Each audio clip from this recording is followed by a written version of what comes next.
Olá, uma ótima tarde para você ligado aqui no canal do Boi. O Agricultura BR está no ar, ao vivo, nesta quarta-feira, dia 20 de setembro, com os principais destaques do agronegócio deste dia. Você vai ver hoje que a JBS ameaça fazer alguns processos contra o BNDES, depois de representante deste órgão ter falado em malandragem nas conversas anteriores. Você vai ver ainda hoje o porquê que o preço do café arábica caiu com muita força no Brasil nesta semana. Tem ainda a atualização de safra no Paraná. As lavouras recém-plantadas com milho, soja e feijão passam por clima seco. E ainda hoje também tem entrevista com Leonardo Carlotto, da FamaSul, Federação de Agricultura do Estado de Mato Grosso do Sul, falando a respeito do plantio da soja no estado e no Brasil e até quando essa falta de chuva pode acontecer, até que o produtor consiga fazer o plantio dentro do prazo ideal. Previsão do tempo para o país, mercado futuro e físico, você acompanha aqui também no Agricultura BR.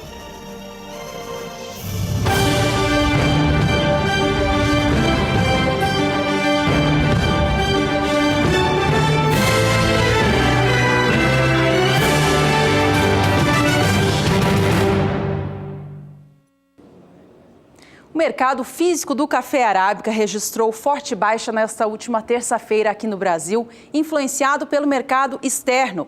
A Bolsa de Nova York caiu com muita força nesses últimos dias, depois de dias operando em patamares muito elevados. A elevação que a gente via para o café internacional acontecendo na semana passada tem a ver com o clima aqui no Brasil, que indica até o momento chuvas não expressivas à medida de trazer um bom desenvolvimento para a futura safra de café. Depois de subir com muita força, alcançar os maiores patamares das últimas 5 semanas, café em Nova York, portanto, começou esta semana com forte queda e essa queda foi sentida também aqui no Brasil. Ainda nesta edição, você acompanha uma entrevista exclusiva feita com Eduardo Carvalhais, do renomado escritório voltado para café aqui no Brasil, Escritório Carvalhais, a respeito desse motivo e o que aconteceu no país efetivamente de negócios nesta última terça-feira.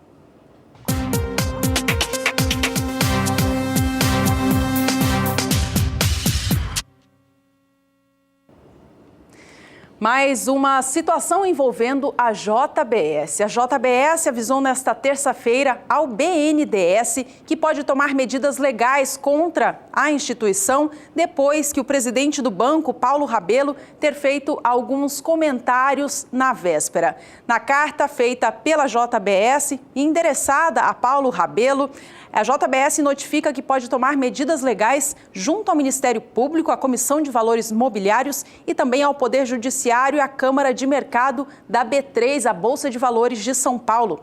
No documento, a JBS cita um trecho de entrevista concedida por Rabello de Castro à Reuters, na qual ele vê, abre aspas, malandragem na reunião do Conselho de Administração da JBS, que aconteceu no sábado à noite. Essa reunião, que aconteceu na madrugada, elegeu o pai dos irmãos Batista para manter-se na presidência da JBS. Essa situação, tendo em vista uma reunião ocorrida à calada da noite, foi vista como malandragem por conta de alguns envolvidos nessa situação e também por conta do mercado. O mercado reagiu muito mal a essa informação. Segunda-feira foi um dia de queda forte para a ação da JBS na Bolsa de São Paulo. A ação caiu 3,95% no dia. A gente relembra agora na tela como foi o movimento do mercado nestes últimos períodos. Lá atrás, no dia 21 de agosto, cotação da JBS, o valor da ação na Bolsa Paulista era de R$ 8,00.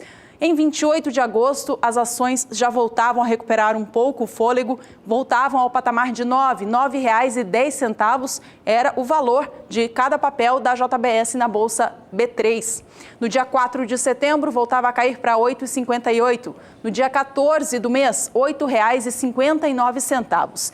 E nesta última terça-feira, dia 19 de setembro, depois da queda forte na segunda de quase 4% por conta dessa notícia, da reunião ocorrida na madrugada do sábado à noite, que elegeu o pai José Batista para presidir a empresa, a ação voltou para baixo para R$ 8,42.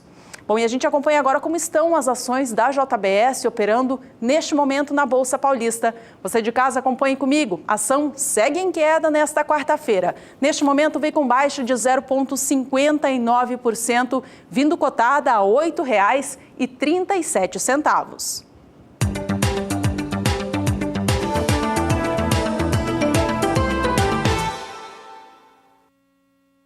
O assunto agora é soja. A gente fala sobre a oleaginosa dos Estados Unidos, país que já está fazendo a colheita da nova temporada 2017-2018. O país é o maior produtor de soja do mundo, mas também vende muita a sua oleaginosa. Nesta quarta-feira foram registradas novas vendas de soja norte-americana. A gente acompanha na tela agora informações divulgadas pelo Departamento de Agricultura do país nesta quarta. Soja referente à temporada 17-18 teve vendas hoje de 960 mil toneladas. Quase 1 milhão de sojas sendo negociadas para países não declarados nesta quarta-feira.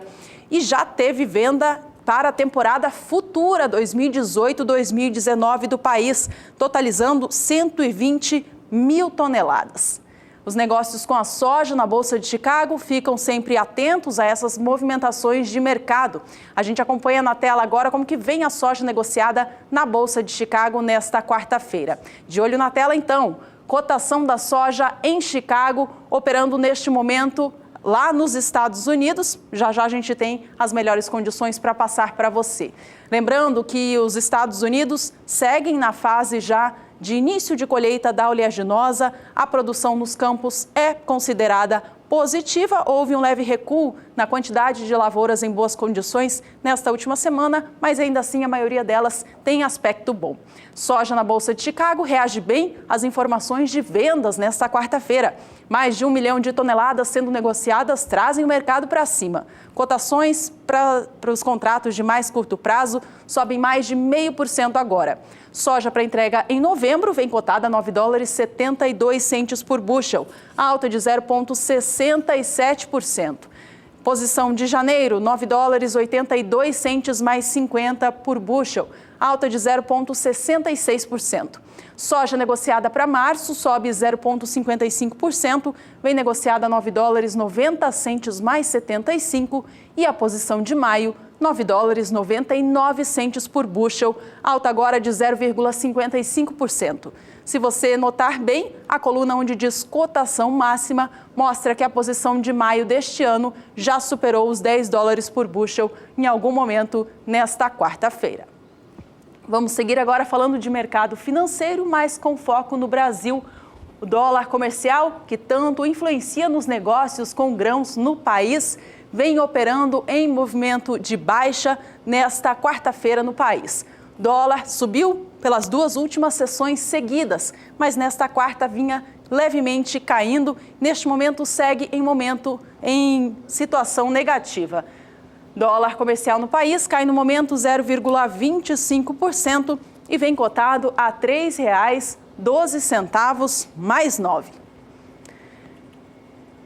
Bom, e tanto o dólar aqui no Brasil quanto a soja negociada na Bolsa de Chicago são os dois principais fatores que influenciam na cotação da oleaginosa no Brasil. Acompanhe agora, então, a quanto vem vendida cada saca no país.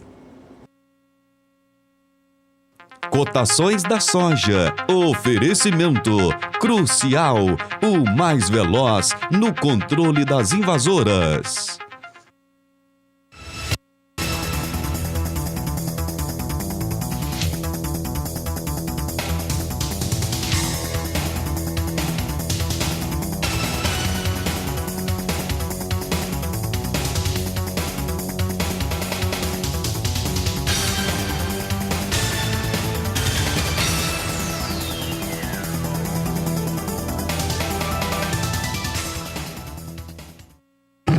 Na caçada contra as invasoras, a melhor defesa é o ataque do verdadeiro as do controle. Crucial. É o mais veloz graças à exclusiva tecnologia duplo sal no Farm. E deixa que chova. Após 1 hora, a chuva não interfere no desempenho. Crucial é o glifosato líquido mais concentrado no mercado e comprovadamente o mais veloz no controle das plantas daninhas. No Farm, grow a better tomorrow. Produto para uso agrícola. Venda sobre receituário agronômico. Consulte sempre um engenheiro agrônomo. E você acabou de conferir as cotações da soja no estado de Mato Grosso do Sul, apuração feita pela Grãos Corretora. Por aqui a gente segue falando do preço da saca do grão, mas agora nos portos do país. No acumulado do último mês, houve alguma oscilação para o valor médio da saca do grão e a gente acompanha agora o que aconteceu em 30 dias. No porto de Paranaguá, há uma elevação de 0,7% acontecendo. Pouca oscilação, mas ainda assim negócios trazendo alguma diferença. No dia 21 de agosto, a cotação da soja no Porto Paranaense era de R$ 70. Já no dia 6 de setembro, o Porto chegou a pagar R$ 71,50 pela saca do grão. Foi o maior valor anotado neste período. Já no dia 11 de setembro, recuava essa cotação para R$ 71 a saca, patamar que se manteve até o dia 16 do mês. Nesta quarta-feira, dia 20 de setembro, Porto de Paranaguá está pagando R$ 70,50 pelo valor da saca da oleaginosa. De olho agora no Porto de Santos, lá em São Paulo, outro porto de referência para a negociação desta soja que sai do Brasil para destinos compradores. Por lá, em 30 dias, também houve elevação de 0,7%. Cotação no dia 28 de setembro era de R$ 70 a saca e o mesmo movimento de mercado foi anotado para o Porto de Santos, assim como foi para o Porto de Paranaguá. Cotação chegou a R$ 71,50 no dia 6 de setembro. No dia 11 caía para R$ 71 e permanecia assim até o dia 16. Nesta quarta, Porto de Santos também paga R$ 70,50 pela saca da oleaginosa.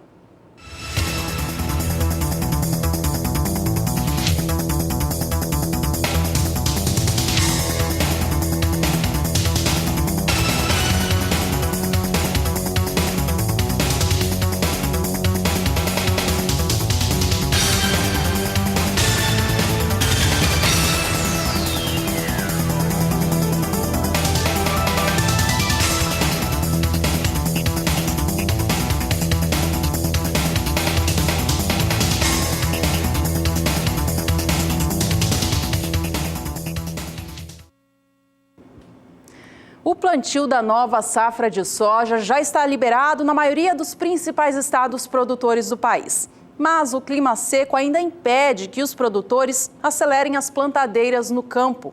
A preocupação começa a ficar evidente no Brasil, uma vez que faz cerca já de uma semana que o período de vazio sanitário encerrou na maior parte destes estados. Mas o clima não indica umidade suficiente para fazer o plantio. Previsão do tempo, só lá para outubro, é de que chuvas devem retornar de maneira expressiva e regular no interior do país. Produtores dos estados de Mato Grosso do Sul, Goiás e Paraná são os que têm a maior preocupação.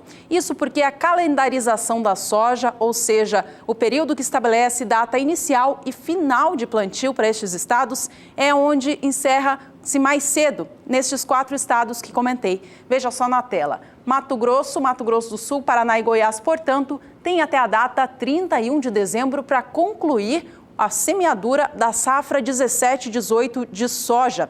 De acordo com a Embrapa, o objetivo dessa calendarização, ou seja, estipular uma data final de semeadura, é reduzir o número de aplicações de fungicidas ao longo do ciclo, para com isso reduzir a pressão de seleção de resistência do fungo causador da ferrugem asiática a estes fungicidas. Portanto, o alerta é feito para essas regiões produtoras do Brasil. A situação, essa notícia começa a se espalhar também pelo mercado internacional do grão.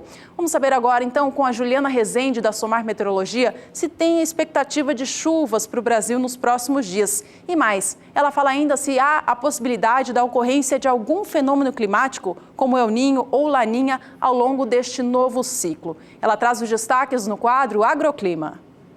Agroclima, oferecimento Santa Helena, as melhores sementes de milho para grãos e silagem. Steel, é hora de você fazer com motosserras Steel.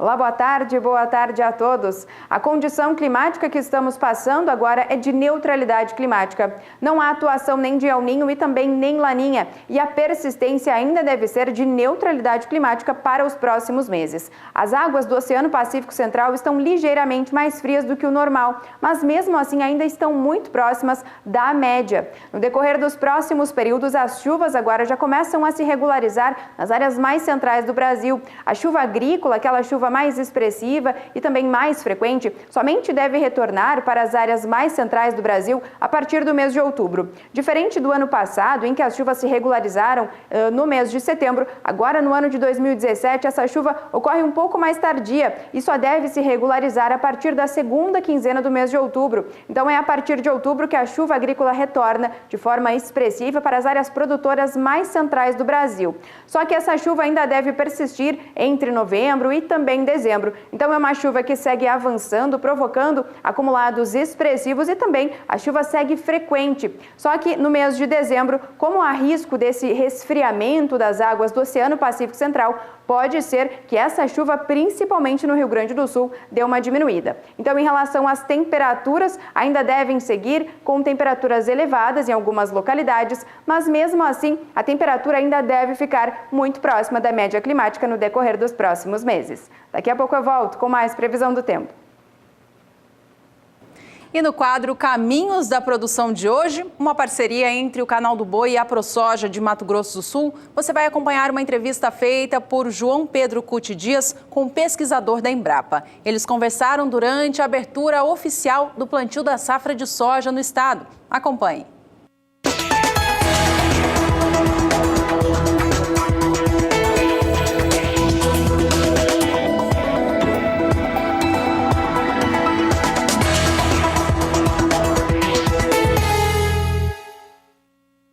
Agricultura e pecuária, daqui para frente, vão conviver juntas, na sua opinião? Cada vez mais, né, João? Nós procuramos trazer aqui a mensagem, né? Eu acho que o nosso maior problema hoje, do ponto de vista de solo, é a falta de diversificação. E a integração, principalmente aqui no MS, né, que é um estado que é mais forte esse movimento, é um dos mais desenvolvidos nesse tema, tem já áreas de integração bastante estabelecidas e consórcio do milho também. Eu acho que é a área aí no último ano em torno de 1.200.000 hectares, né, com consórcio de milho braquiária. Então mostrando que já está no caminho certo. Mas a gente vem reforçar essa ideia porque hoje a gente vê o produtor muitas vezes tentando manejar a questão da compactação, né? Porque nosso sistema é muito intensivo, então ele favorece a compactação, mas nós temos que manejar a compactação com diversificação, colocando espécies com sistema reticular agressivo, como é o caso da braquiária, né? Que ela vai recuperar o solo biologicamente, mas muitas vezes o produtor faz opção pelo manejo mecânico, com escarificação. Eu também nunca vi se vender tanto escarificador, né? Que nem nós temos visto aí nos últimos anos, e tantas áreas também com revolvimento, com gradagem, por vários motivos, outros motivos, plantas daninhas resistentes a herbicida, etc. Mas espero que a gente trouxe bastante informação, principalmente em áreas de produção, que a gente gosta muito de trabalhar em área de produção, porque muitas vezes, em condição experimental, você não reproduz o que o produtor faz. E dentro da propriedade você está acompanhando o manejo do produtor, e aí a gente consegue buscar mais fácil as soluções. Júlio, o Brasil hoje, a grande fronteira agrícola que nós temos para incorporar serão solos arenosos, normalmente pastagens degradadas. Quando você vê um solo arenoso, você vê maior ou menor facilidade de você fazer esse manejo do solo? Olha, ele é um solo, ele é mais frágil, né? Comparado com um solo de textura mais argilosa, ele é mais difícil. Só que nós temos acompanhado o Paraná, na mesma região aqui do arenito do MS, né? Produtores obtendo muito sucesso na integração, né? Desde que se faça a integração usando forrageiras tropicais, né? E nós acompanhamos produtores aí no Paraná produzindo aí 80 sacas por hectare de soja num ambiente, né, que vocês sabem, de baixa altitude, altas temperaturas, né, a gente consegue isso fazendo esse manejo com as forrageiras.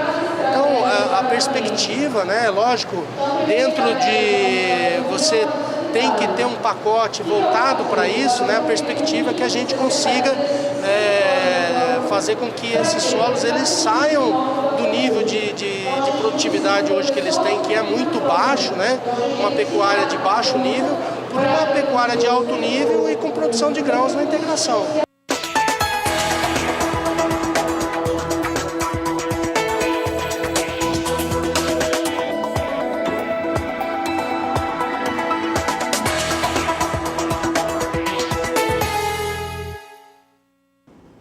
Nós vamos fazer um rápido intervalo comercial. Veja com a gente no próximo bloco que as lavouras de feijão, soja e milho recém-plantadas no Paraná já sofrem com o clima seco. Não saia daí, este e outros destaques já, depois do intervalo.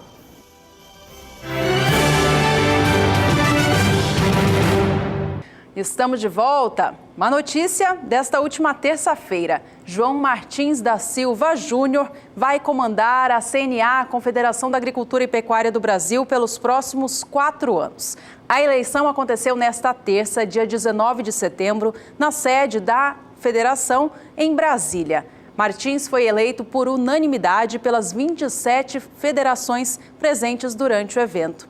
Ele já preside a CNA desde 2015 e disse no evento que o maior desafio agora será incentivar a contribuição sindical voluntária. Ele disse que, mais do que nunca, o setor precisa de uma CNA forte, organizada e preparada para lidar com os desafios dos novos tempos.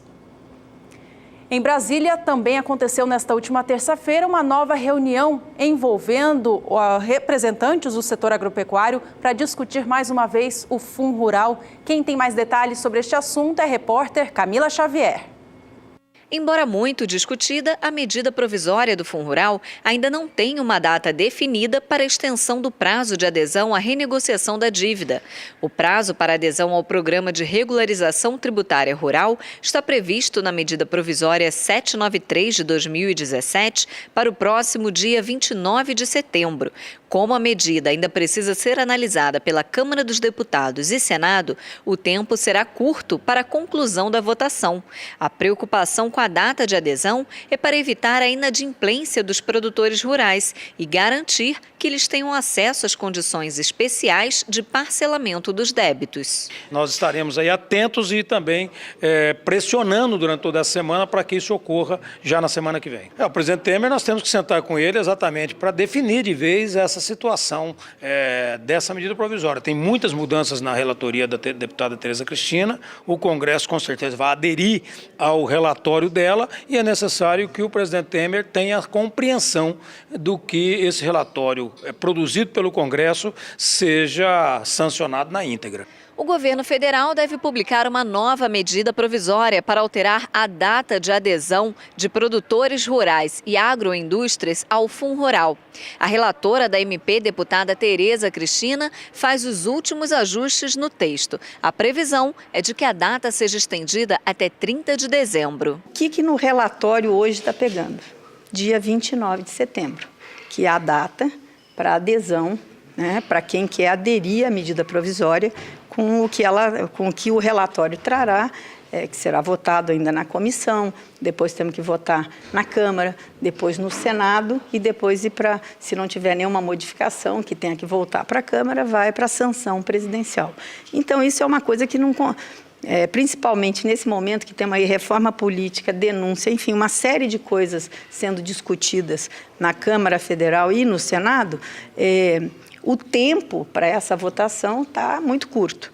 Então, nós pedimos para o ministro que conversasse na Casa Civil para que a gente tivesse um tempo maior para essa adesão, né?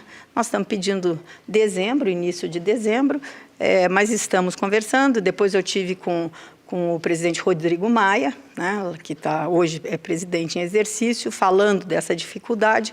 Hoje aqui na frente se deliberou por fazer uma comissão e procurar o presidente Rodrigo Maia hoje ainda, ver se ele nos atende, mostrando a premência e a urgência de se resolver e se postergar esse prazo.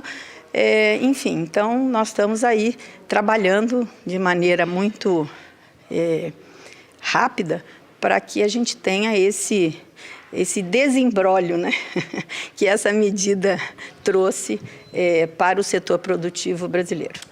Camila Xavier para o SBA. A gente volta agora a falar sobre a produção brasileira de grãos nos campos. Desta vez, indo lá para cima, metade norte do Brasil, conhecer um pouco mais sobre a produção de soja em Alagoas. O nosso amigo aqui do Agricultura BR, o engenheiro agrônomo Gleiton Medeiros, conversou com produtores locais para saber sobre a produtividade dos campos. Confira. Estamos aqui hoje na Fazenda Ribeira, no município de Campo Alegre, do estado de Alagoas. Estamos aqui hoje com o Rodrigo, que é da cidade de Araguari, de Minas Gerais, e com o Paulo, que é produtor rural também, da cidade de Araguari, em Minas Gerais, e vieram conhecer o potencial produtivo aqui da nossa região. Paulo, o senhor como produtor, o que foi que o senhor achou? Qual foi o seu impacto com essa produção? Lembrando que essa área que a gente estamos de soja aqui, gravando esse vídeo, é uma área de terceiro ano. Qual foi o primeiro impacto que o senhor teve a ver esse potencial do Cealba? Muito bom mesmo. Está de parabéns. A soja está excelente, muito boa. Excelente. Rodrigo, potencial agronômico. Como você vê esse potencial agronômico da soja numa região que era praticamente se produzia cana-de-açúcar há 30, 40, 50 anos, ou por que não, 300 anos, porque desde quando descobriu o Brasil se produz açúcar nessa região. Qual é o potencial agronômico que você viu na soja dessa região?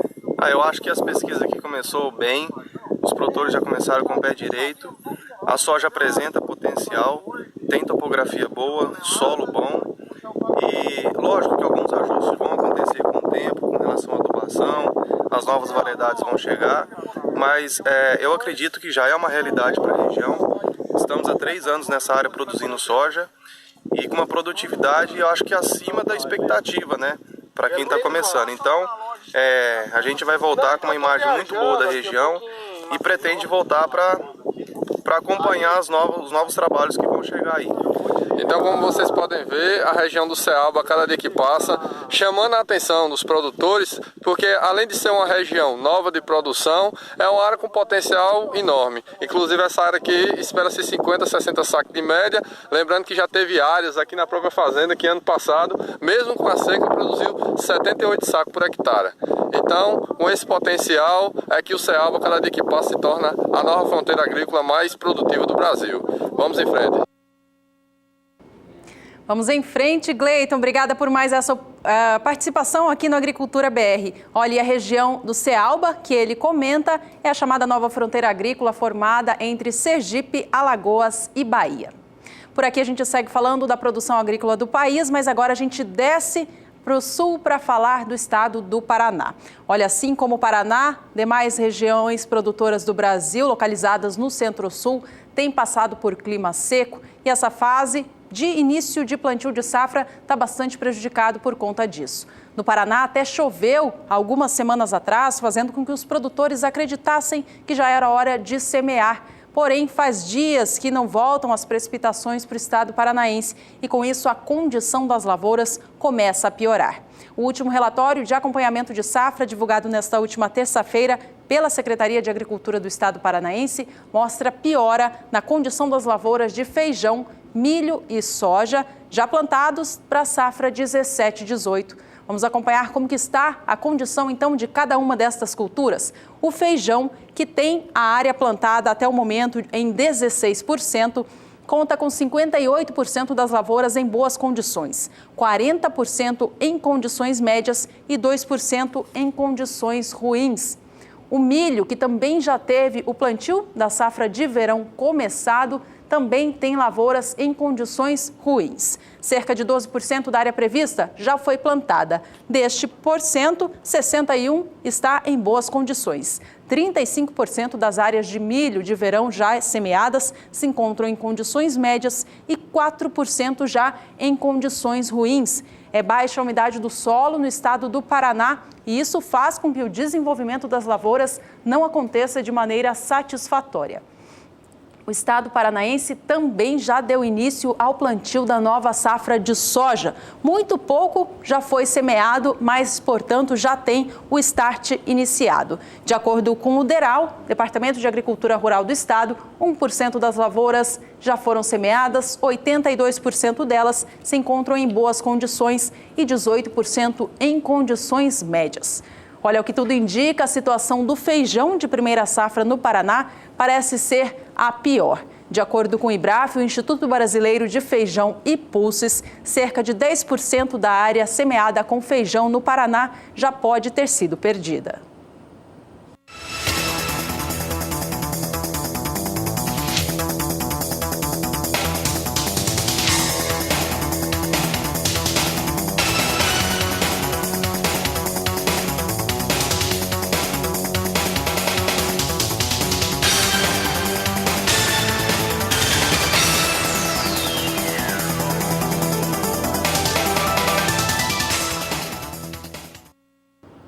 A maioria dos produtores do Paraná ainda aguarda a regularização das chuvas para dar início ao plantio da nova safra de grãos. A Juliana Rezende mostra para a gente agora como está a condição de solo por lá e como deve se comportar o clima nos próximos dias. Os destaques estão no quadro Agroclima.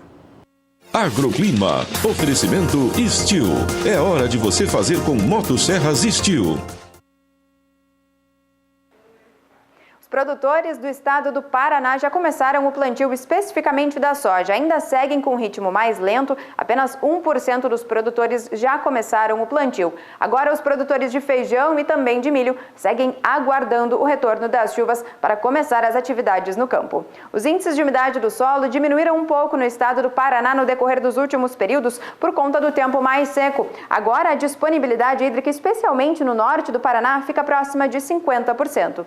No decorrer dos próximos dias, o tempo seco ainda persiste no estado do Paraná. As instabilidades ainda ocorrem entre o Rio Grande do Sul, Santa Catarina e na faixa leste do Paraná. Mas na maior parte do estado paranaense, a persistência é de tempo bastante seco e dias ensolarados. A partir da próxima semana é que as instabilidades começam a avançar um pouco mais pelo estado paranaense. Agora as chuvas na região sul se tornam bastante abrangentes, garantindo pancadas de chuva nos 3 estados da região sul. Agora no estado do Paraná, o volume de chuva fica próximo de 30 milímetros no oeste, mas na maior parte do estado paranaense, o acumulado de chuva em 5 dias não passa de 15 milímetros entre o período do dia 26 até o dia 30 do mês de setembro.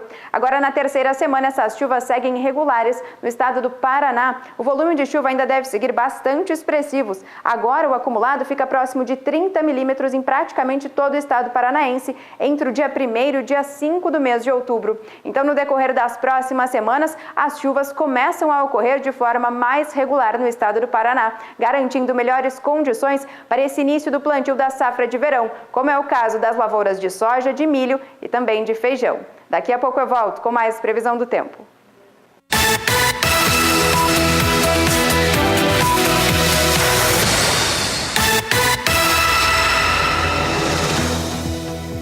E a gente fala agora dos preços do milho no Brasil, em destaque agora a região sul do país, que assim como os demais produtores nacionais, também tem registrado ganhos nos últimos dias. A gente começa mostrando o estado gaúcho, que em 30 dias ganhou 12% no valor da saca do cereal. Veja comigo na tela. Preço médio da saca do milho no Rio Grande do Sul era de R$ 25,00 no dia 20 de agosto. Subia para R$ 26,00 no dia 31 do mês e começava setembro com um novo piso de preços. R$ 26,50 foi o valor anotado no dia 6 de setembro. No dia 11, a marca dos R$ 27,00 foi anotada e nesta última terça-feira, dia 19 de setembro, R$ 28,00 a saca, preço do milho ganhando mais R$ 1,00 no estado gaúcho, alta, portanto, de 12% em 30 dias. O estado de Santa Catarina também registra ganhos neste último mês. Não são tão elevados quanto no estado gaúcho, mas ainda assim mostram recuperação de mercado. A alta para o estado catarinense é de 3,85%. Cotação no dia 20 de agosto era de R$ 26,00 a saca. No dia 1º de setembro, o estado catarinense pagou, em média, R$ 27,00 na saca de 60 quilos do cereal. Dias depois, o mercado até reagiu para baixo. Cotação voltou para os R$ 26,00 a saca, por onde permaneceu até o dia 14 de setembro, semana passada. Já nesta semana, volta a trazer fôlego. R$ 27,00 foi o preço anotado nesta última terça, dia 19, mostrando, portanto, que é R$ 1,00 mais alto na comparação com 30 dias atrás. Por fim, vamos falar do estado paranaense, um dos maiores produtores de milho do Brasil. A alta também aconteceu para lá nos últimos 30 dias e ela foi a maior da região sul, 15%. Preço começa aos R$ 20,00 a saca na média estadual no dia 20 de agosto, vai para R$ 22,50 no dia 30 do mês e para R$ 23 no dia 4 de setembro. Mercado chega a trazer algum recuo no dia 11 de setembro, mas volta à marca dos 23 nesta última terça-feira, dia 19, registrando, portanto, R$ 3,00 a mais no valor de cada saca em 30 dias.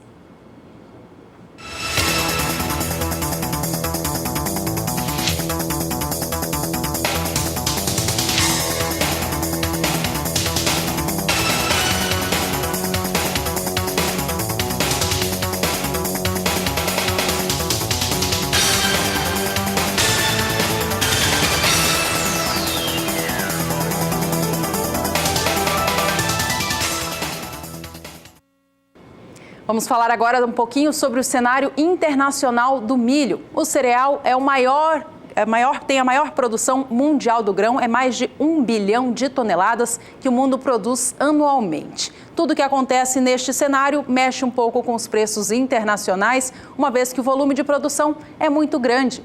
A gente fala agora a respeito dos últimos números divulgados neste mês de setembro pelo Conselho Internacional de Grãos. Eles reduziram a expectativa de produção mundial de milho na temporada 17-18, mas também trouxe mudanças em relação ao comércio do grão nesse próximo ano, ao consumo e também aos estoques finais. Vamos rever cada um destes números agora, então. A gente começa pela expectativa de produção global de milho. A estimativa anterior do órgão era de que o mundo produzisse no ciclo 17-18 1 bilhão e 20 milhões de toneladas do cereal.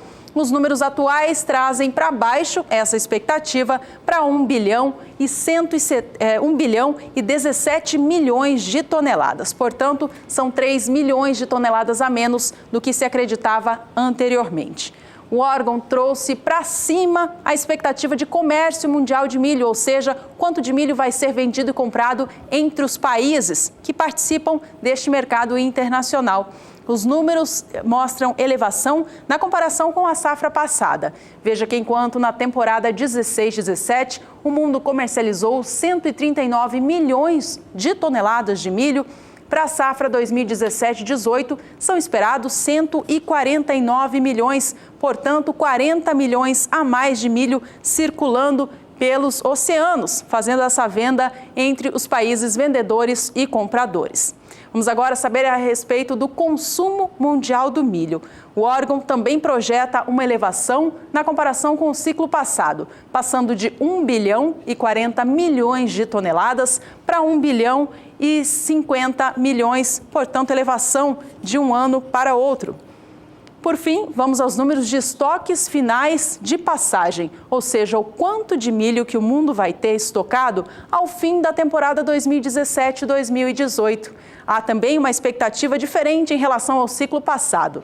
Enquanto a safra 16-17, o mundo chegou ao fim com 234 milhões de toneladas do cereal. Ao fim da safra 17-18, são esperados 196 milhões. Portanto, estoques mundiais de passagem de milho menores, mostrando que o mundo tem menos cereal, apesar de um volume ainda muito grandioso, para guardar e, portanto, diminui a concorrência do cereal. Vamos saber agora como que o mercado internacional do milho reage a estas informações. Lembrando que o que acontece nos Estados Unidos, nos campos, em especial por lá, porque já vem acontecendo a colheita da nova safra, mexe também com o mercado. De olho nos números, então, Bolsa de Chicago em destaque aqui no Agricultura BR. Milho hoje vem registrando alta em relação aos negócios de ontem, sobe cerca de 0,5% as posições de mais curto prazo. O milho para entrega em dezembro é cotado agora a $3,50 mais 25 por bushel, com alta de 0,57%.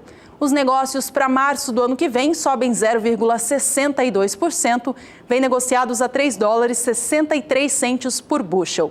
Maio, $3,71 mais 25, alta de 0,54%. E julho, a $3,78 por bushel, alta de 0,46%. Vale a gente lembrar que a cotação do milho na Bolsa de Chicago, quando atinge a marca de $4 por bushel, aí sim mostra ao mercado cotações em níveis interessantes para quem comercializa o produto.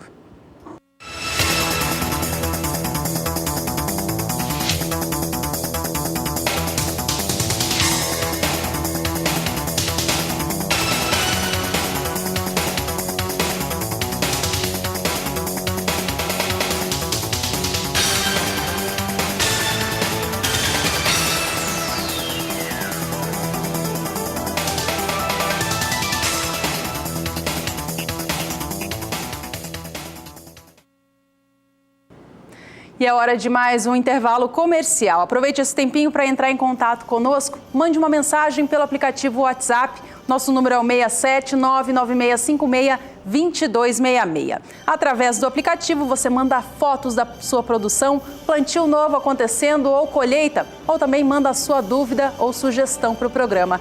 A gente está aguardando o seu contato. Por enquanto, a gente fica por aqui. No próximo bloco, você tem informações sobre o preço do café arábica no Brasil, que oscilou muito nos últimos dias. Você vai saber de especialista o que aconteceu. Não saia daí, voltamos em instantes.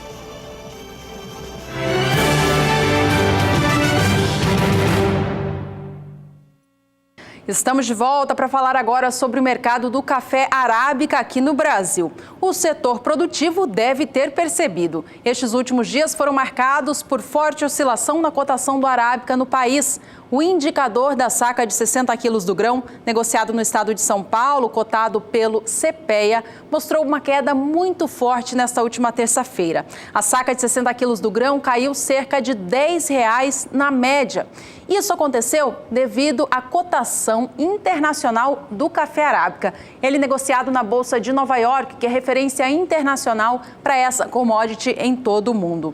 A queda do café arábica visto no início dessa semana em Nova York aconteceu depois de dias de alta. O mercado operou com forte alta na semana passada em decorrência do clima aqui no Brasil. O clima seco já indica uma safra de 2018 não tão positiva quanto se esperava. As floradas estão aí nas principais regiões produtoras, mas falta chuva para fazer o pegamento dos chumbinhos e garantir uma safra positiva.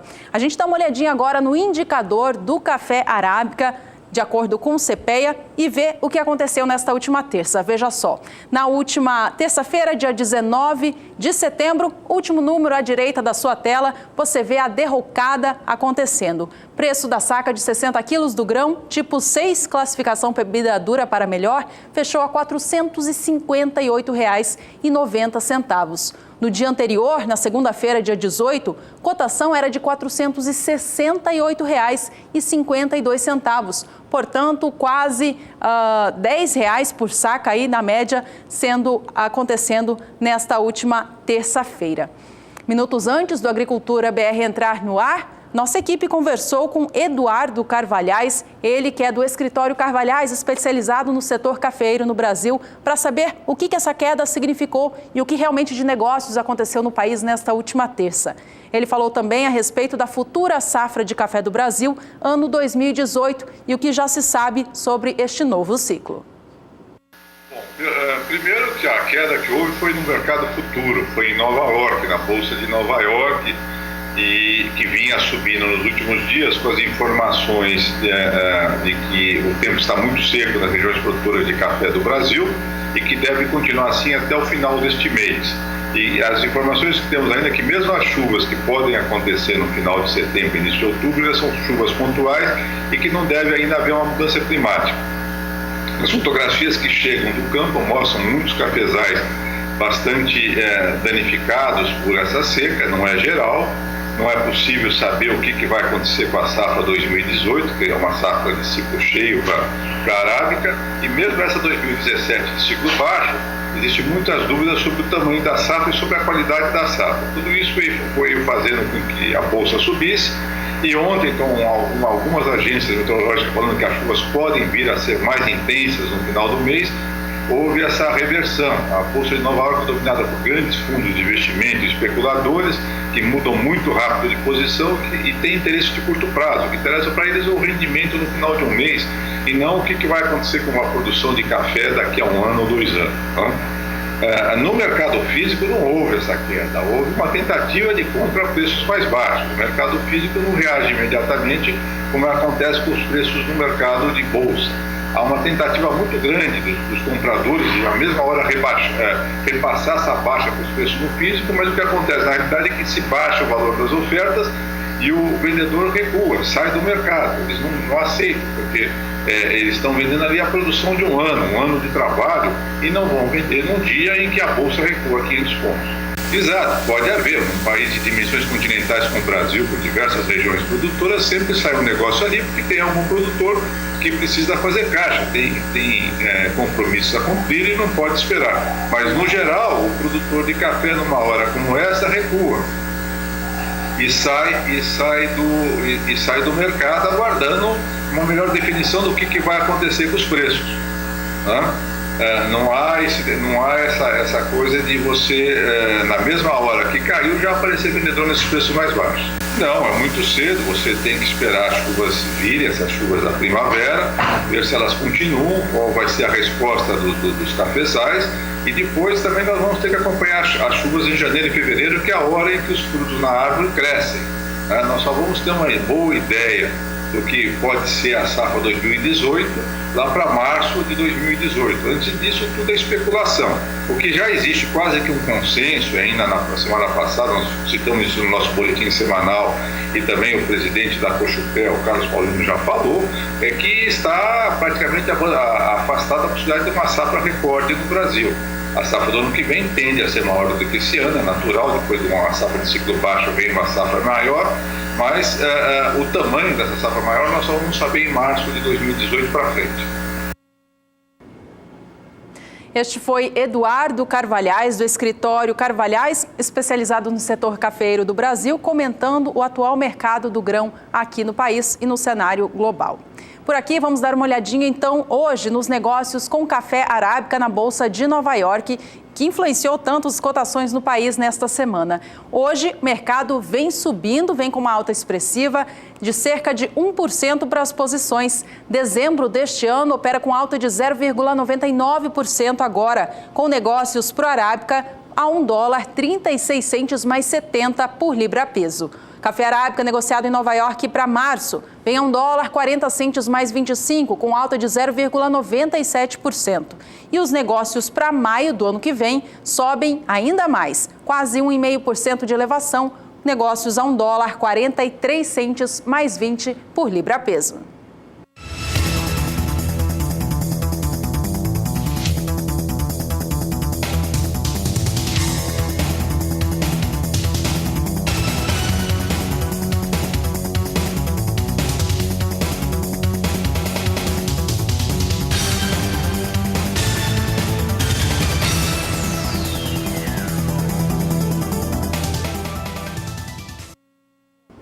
E você que mandou mensagem para a gente para participar do programa, fique ligado, agora é hora do quadro Somos Todos Produtores, que mostra um pouquinho das lavouras acontecendo pelo Brasil, atividades de plantio, desenvolvimento das lavouras e colheita. Essas imagens aí foram enviadas pelo Silvio da Silva Pereira, ele que é do município de Alegre, no Espírito Santo. Ele é produtor de café, mandou fotos das suas lavouras aqui pelo aplicativo WhatsApp.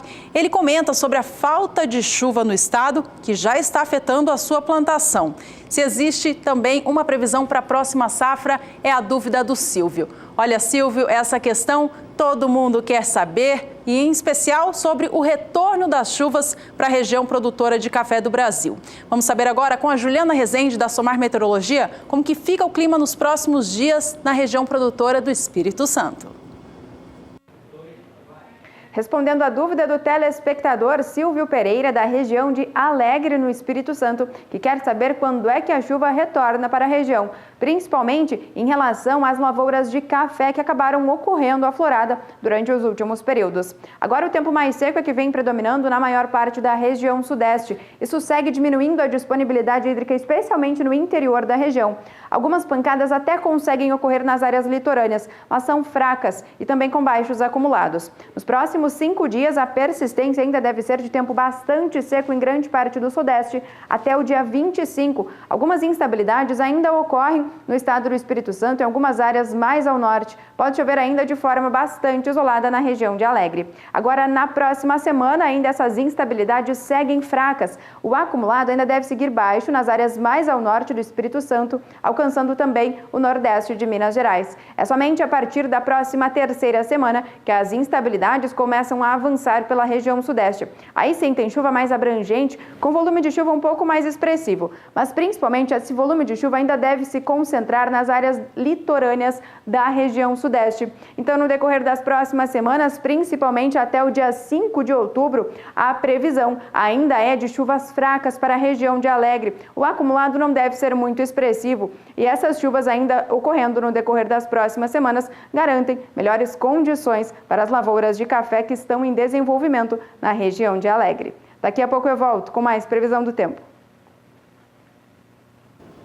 Vamos saber agora como opera o mercado de café Conilon no Brasil. Nesta última terça-feira, ele operou com quase estabilidade, mas os dias anteriores foram de alta para a variedade. Acompanhe comigo na tela. No dia 13 de setembro, cotação do Conilon tipo 6, peneira 13 e acima, era de R$ 396,08 no estado do Espírito Santo, principal produtor dessa variedade. No dia 14, subia para R$ 397,25 e no dia 15, fechando a semana passada, acima da marca dos R$ 400 a R$ 402,21. Esta semana registrou novos ganhos. A terça-feira elevou o valor da saca do Conilon para R$ 406,90. E esta última terça-feira, dia 19, mantendo o patamar anotado na segunda, dia 18, aos R$ 406,79. No decorrer deste mês de setembro, cotação do Conilon já oscilou um pouco, mas agora vem operando na estabilidade na comparação com o fechamento do mês passado. Vamos agora à referência internacional. O café Conilon negociado na Bolsa de Londres é o mercado global para que essa commodity tenha referência. Vamos aos negócios ao vivo, então. O mercado vem operando hoje de maneira positiva, uma alta expressiva para o café robusta, negociado no cenário global. Os negócios para setembro operam a $2.023 por tonelada. Essa posição sobe 0,84% no dia de hoje. Robusta para entrega em novembro, negociado em Londres, sobe 2,62%. Esta cotação, este contrato, vem a $2.035 por tonelada. É a maior cotação anotada nestas posições de mais curto prazo. Os negócios para janeiro vêm a $1.999, com alta de 2,14%, e os negócios para março a $1.987, alta também expressiva de quase 2%.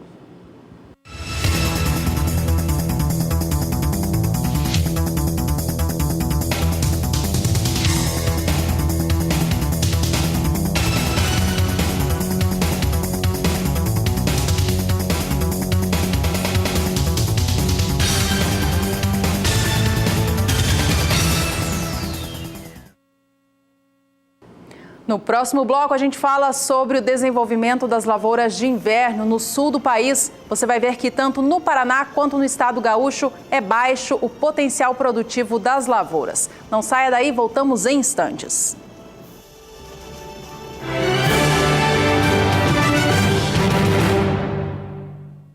Atenção, setor da cotonicultura da Bahia. Começa o período de vazio sanitário do algodão para a região oeste do estado nesta quarta-feira, dia 20 de setembro. A portaria da Agência de Defesa Sanitária do Estado, publicada no ano de 2015, estabelece o período de vazio sanitário do algodão para a região oeste da Bahia no período de 20 de setembro até 20 de novembro. Portanto, são 2 meses em que fica proibida a presença da planta do algodoeiro nos campos. Início, portanto, em 20 de setembro, com fim no dia 20 de novembro.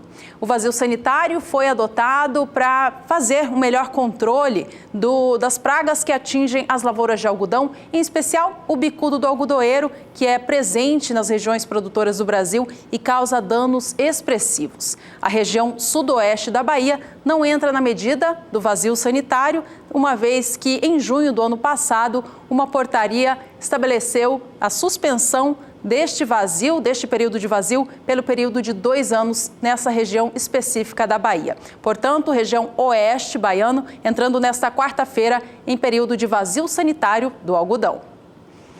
Vamos saber agora, então, como estão as cotações da fibra no país. Acompanhe comigo na tela, de acordo com o CPEA, como vêm os valores em São Paulo. Nesta última terça-feira, dia 19 de setembro, cotação operou com leve alta, fechando no dia R$ 2,40 mais 43 por libra-peso. O acumulado deste mês de setembro registra perdas para o algodão no Brasil, uma vez que a colheita ganhou força e agora já está na reta final nos estados produtores. Queda em relação ao fechamento de agosto já passa de 2,3%.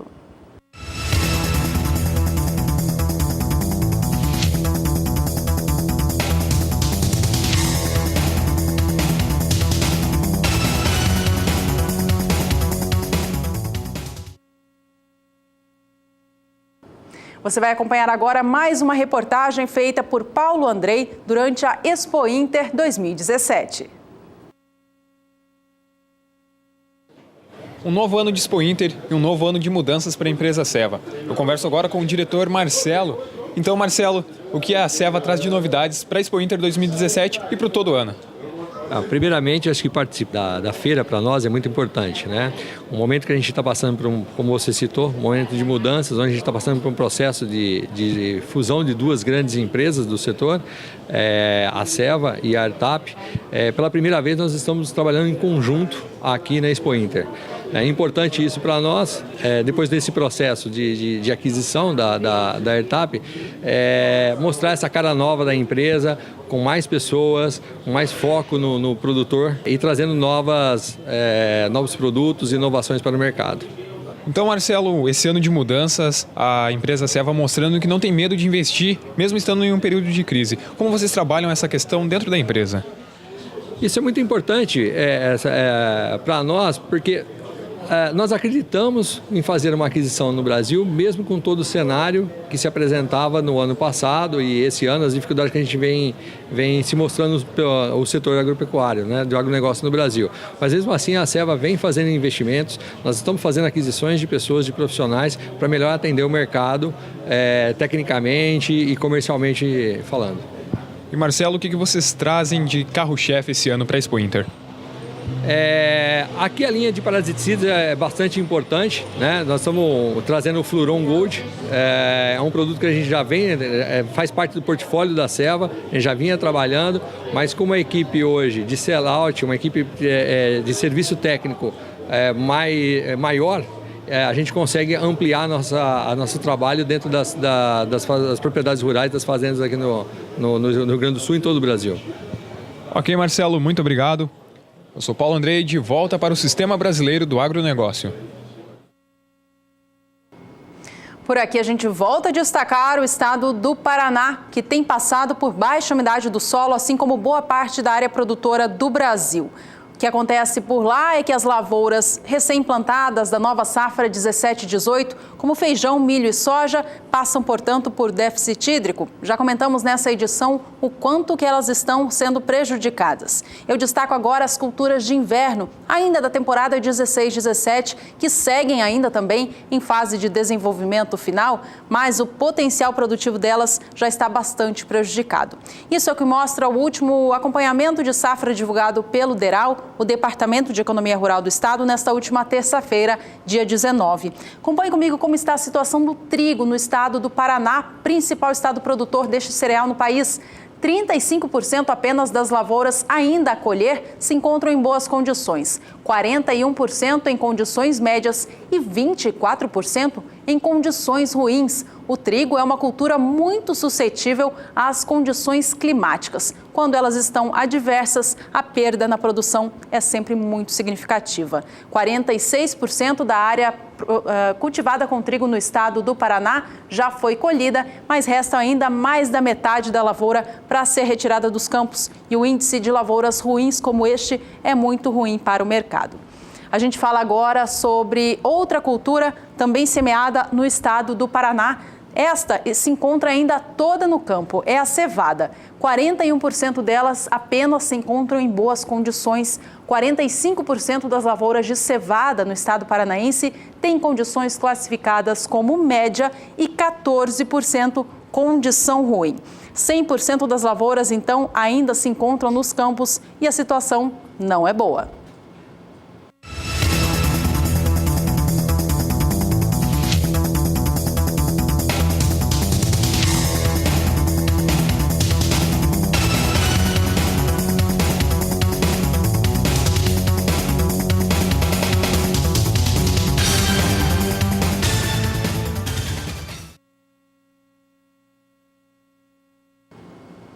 Assim como no Paraná, no Rio Grande do Sul, as culturas de inverno também vêm prejudicadas. No estado gaúcho até tem chovido nos últimos períodos, mas foi o clima seco entre junho e julho que acabou afetando demais o potencial produtivo das lavouras. Trigo, aveia e canola seguem bastante prejudicadas e o aspecto não é positivo, não. A gente acompanha agora na tela as informações divulgadas pela Emater Gaúcha no fim da última semana, mostrando atualização de campo. Em primeiro lugar, falamos sobre o trigo. O trigo se encontra na fase de reprodutiva. Ele conquistou até uma melhor aparência nesses últimos dias com o retorno das chuvas, mas o potencial produtivo é baixo. De acordo com a Emater Gaúcha, a região das Missões é a mais prejudicada. Por lá, já tem 220 ocorrências de perdas. Segundo os técnicos da região, a tendência ao se aproximar da época de colheita do trigo é de que o número dessas ocorrências aumente, abrangendo praticamente todos os municípios da região. A cultura da aveia branca, que é uma que ganhou bastante espaço neste último ano por conta da perda da área com trigo no estado gaúcho, vem com aspecto considerado ruim. É o que mostra o relatório da Emater. Essa cultura se encontra na fase de formação e maturação de grãos. O aspecto geral das lavouras é considerado ruim, com plantas de porte pequeno, devido ao longo período de baixa umidade do solo no final de junho e durante todo o mês de julho. A expectativa de produtividade pode ter redução de até 50% sobre a expectativa inicial, mas essa medida ainda depende da avaliação final das equipes. Há bastante solicitação de Proagro devido à péssima expectativa de produção. Por fim, vamos saber de mais uma cultura de inverno no estado do Rio Grande do Sul e qual é a sua situação. É a canola, que está em 67% na fase de enchimento de grãos. O aspecto geral das lavouras também é considerado ruim na maioria dos casos, por conta da baixa população de plantas cultivadas e nas falhas do enchimento de grãos. São evidentes as possíveis perdas da cultura. Alguns produtores relatam o aparecimento até de traças, causando ainda nova preocupação para o produtor de canola do estado gaúcho. Alguns deles, no entanto, estão ainda avaliando se vai ser viável fazer aplicação de inseticida ou não vista a baixa expectativa de produção destas lavouras. Situação da cultura de inverno, temporada 16-17 do Brasil, portanto, é essa, baixo potencial produtivo em ambos os principais estados, Paraná e Rio Grande do Sul. Por aqui vamos para mais um rápido intervalo comercial. No próximo bloco, os últimos destaques desta edição.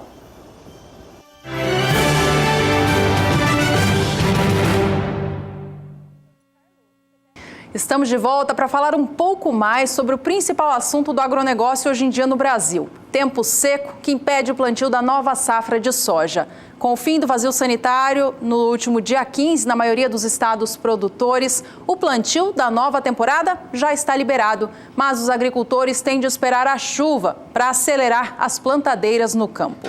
Com o tempo passando, mais de uma semana se passou, começam a se perguntar os agricultores se vai dar tempo de fazer a semeadura até o prazo final, ou seja, dentro do período da calendarização da soja. Ao todo, 7 estados do Brasil possuem a chamada calendarização, que tem uma data inicial e um prazo final de semeadura. Estes estados são os seguintes: Goiás, Mato Grosso, Tocantins, Paraná, Santa Catarina, Bahia e Mato Grosso do Sul. Destes, os que têm o prazo mais curto, encerrando em breve, são estes 4 que apareceram na sua tela. Pode colocar na tela aí para a gente ver mais uma vez os estados do Mato Grosso do Sul, Paraná e também Goiás. Estes têm o prazo encerrando mais cedo, na data 31 de dezembro. A situação começa a preocupar porque a previsão de chuvas resistentes, mais consistentes, só deve acontecer no mês de outubro. Segundo a Embrapa, esse período de calendarização, ou seja, um prazo final para acontecer a semeadura da soja, tem como objetivo reduzir o número de aplicações de fungicidas, de maneira que ele não se torne cada vez mais resistente a estes insumos. E na manhã desta quarta-feira, a repórter Kaile Rodrigues conversou com o analista de grãos da Federação de Agricultura de Mato Grosso do Sul, a FamaSul, o Leonardo Carlotto, a respeito dessa situação. Não tem chuva suficiente neste momento acontecendo e como fica a situação dos produtores que devem fazer o plantio e tem uma data final estipulada. Acompanhe o que ele disse. Leonardo, o plantio da nova safra de soja já está liberado na maioria dos principais estados produtores. Mas o clima está seco e, por isso, o produtor ainda não pode dar início à semeadura. Até quando essa falta de chuva pode perdurar, de maneira que o produtor não perca o prazo de plantio? Sim, nós teremos uma chuva nas próximas semanas, aí, iniciando próximo do dia 28, 29, onde trará uma boa condição de plantio para os produtores, principalmente da região sul do estado, começando ali pela região sul do estado, e deve se delongar aí como previsão até o dia 2, 3 de outubro. Então, a partir desse momento, os produtores já iniciarão seus plantios, visto que também a região sul do estado, do país, né, Paraná, Santa Catarina, já estarão propícios a fazer o plantio da soja. Leonardo, de acordo com a calendarização da cultura, Mato Grosso do Sul, Mato Grosso, Paraná e Goiás têm até o dia 31 de dezembro para concluir a semeadura. Esse é um fator aí, somente isso, ou tem mais outros fatores que influenciam na decisão? Esse é um prazo que corresponde ao vazio sanitário, né? Então, o produtor está liberado para o plantio a partir do dia 16 passado agora e vai até o dia 31 de dezembro. Porém, alguns municípios, principalmente do Mato Grosso do Sul, nós temos a liberação de fato devido ao zoneamento de risco climático que é feito pelo Ministério da Agricultura, Embrapa, a partir do dia 10 de outubro. Então, mesmo estando liberado o plantio pelo vazio, alguns produtores de alguns municípios só plantarão a partir do dia 10 de outubro, o que implica, de certa forma, um exemplo como Maracaju, um município grande. Se ele começar a plantar a partir do dia 10 de outubro, nós teremos uma janela bem apertada para aquele município, visto que é uma área grande, é o maior município plantador de soja no estado. Então, vai ser bem acelerado, bem corrido nessa safra para a grande maioria dos municípios, visto essa questão do zoneamento climático, que vai ser liberado entre 10 e 20 de outubro para a maioria dos municípios, aqueles produtores que precisam desse zoneamento para seguro, crédito e outros fatores. E por aqui a gente responde mais uma dúvida de telespectador. É hora do quadro Agricultura BR Responde.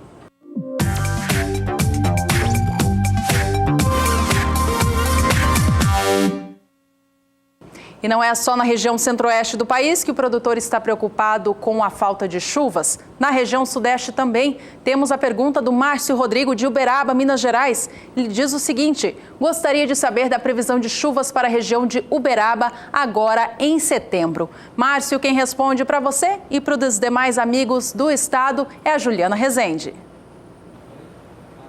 Os telespectadores da região de Uberaba, em Minas Gerais, já podem esperar o retorno das chuvas, principalmente agora no comecinho do mês de outubro. O tempo seco é que vem predominando em grande parte da região sudeste e também no Triângulo Mineiro. Isso vem diminuindo bastante os índices de umidade do solo em grande parte do Triângulo Mineiro e também das áreas a oeste e norte do estado de Minas Gerais. Nos próximos dias, o tempo seco ainda persiste, uma massa de ar mais seco ainda segue atuando na região sudeste. E dessa vez, há pancadas de chuva apenas no sul de Minas Gerais e também em algumas áreas do norte do Espírito Santo. Na região de Uberaba, a persistência ainda será de dias bastante ensolarados. A partir da próxima semana, ainda pouca coisa deve mudar no interior do sudeste. Entre o dia 26 e o dia 30 de setembro, a persistência ainda deve ser de dias secos no interior de Minas Gerais e também na região de Uberaba. É a partir do começo do mês de outubro que volta a chover na região. Agora, novas áreas de instabilidade conseguem avançar pelo sudeste, trazendo chuva mais abrangente para a região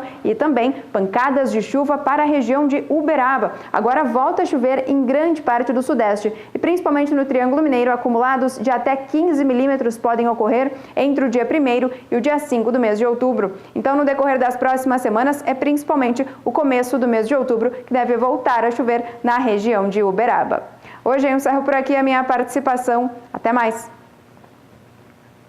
Obrigada, Juliana. Até amanhã. E Márcio, obrigada pela sua participação. Um abraço a você e a todos de Uberaba. Este foi o quadro Agricultura BR Responde.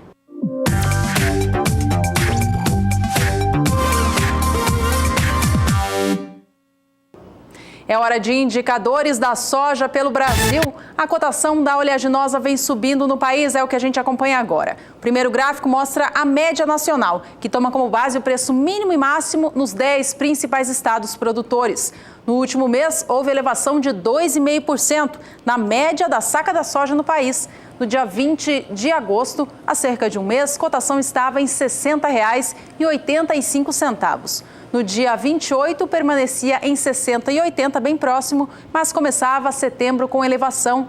No dia 8 de setembro, preço médio da soja no país era de R$ 61,90. No dia 13, R$ 61,27, mostrando algum recuo, mas esta semana trouxe novamente o preço da soja para cima. Cotação do dólar no Brasil tem influenciado um pouco, preço, portanto, nesta última terça-feira, volta a subir, fechando a R$ 62,32. Vamos saber agora de mais valores da soja no país, desta vez para o estado de Santa Catarina. É o Rio Grande do Sul em primeiro lugar, melhor dizendo, preço por lá já subiu 1,5%. Cotação sai de R$ 65,75 há um mês, para fechar esta última terça, dia 19, a R$ 66,75. No decorrer dos últimos 30 dias, portanto, o estado gaúcho registrou oscilação, um certo sobe e desce no valor da oleaginosa, mas que acaba registrando ganhos agora de R$ 1,00 por saca em 30 dias. Por fim, agora o estado do Paraná. Também acompanhe comigo na tela os valores para os paranaenses. Preço médio da saca da soja subindo 4,5% no último mês. Sai de R$ 62,00 a saca no dia 20 de agosto, vai para R$ 63,50 no dia 31 e começa setembro com um novo patamar de preços. No dia 8, já eram R$ 64,25 por saca.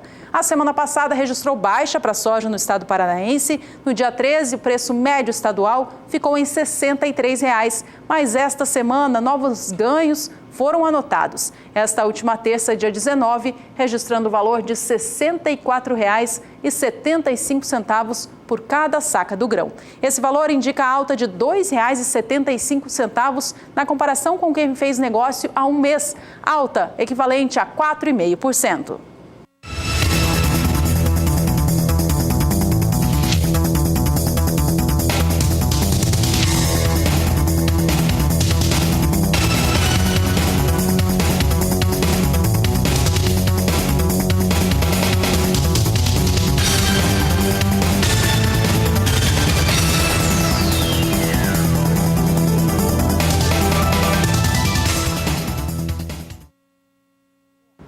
Agricultura BR chegando ao fim. A gente acompanha agora mais uma vez, antes de nos despedirmos, a cotação da soja na Bolsa de Chicago e também o dólar no Brasil, fatores que compõem o preço da soja aqui no país. Em primeiro lugar, a soja em Chicago, que hoje vem subindo. O mercado reage bem às informações de vendas de nova soja norte-americana. Mais de 1 milhão de toneladas foram negociadas nesta quarta-feira, conforme informou o Departamento de Agricultura do país. Com isso, a soja sobe, posição de maio já chegou aos 10 dólares por bushel ao longo do dia de hoje. Os negócios para novembro vêm agora a 9 dólares 70 centos por bushel, alta de 0,46%. Janeiro, 9 dólares 80 centos por bushel. Posição de março, 9 dólares 89 centos e maio a 9 dólares 97 centos por bushel, sendo que já passou de 10 dólares ao longo do dia. Vamos agora ao dólar comercial no Brasil, que nesta quarta vinha caindo depois de fechar 2 sessões seguidas em alta. Dólar comercial opera no Brasil neste momento com leve queda. Já já a gente tem as melhores condições de mostrar para você. Agora sim na tela, caindo mais de 0,5%, vindo cotado a R$ 3,12. Agora sim, o Agricultura BR chega ao fim. Muito obrigada pela sua companhia. Não se esqueça que você pode rever toda essa edição acessando o portal do YouTube. Nos vemos na próxima. Tenha uma ótima tarde e até mais.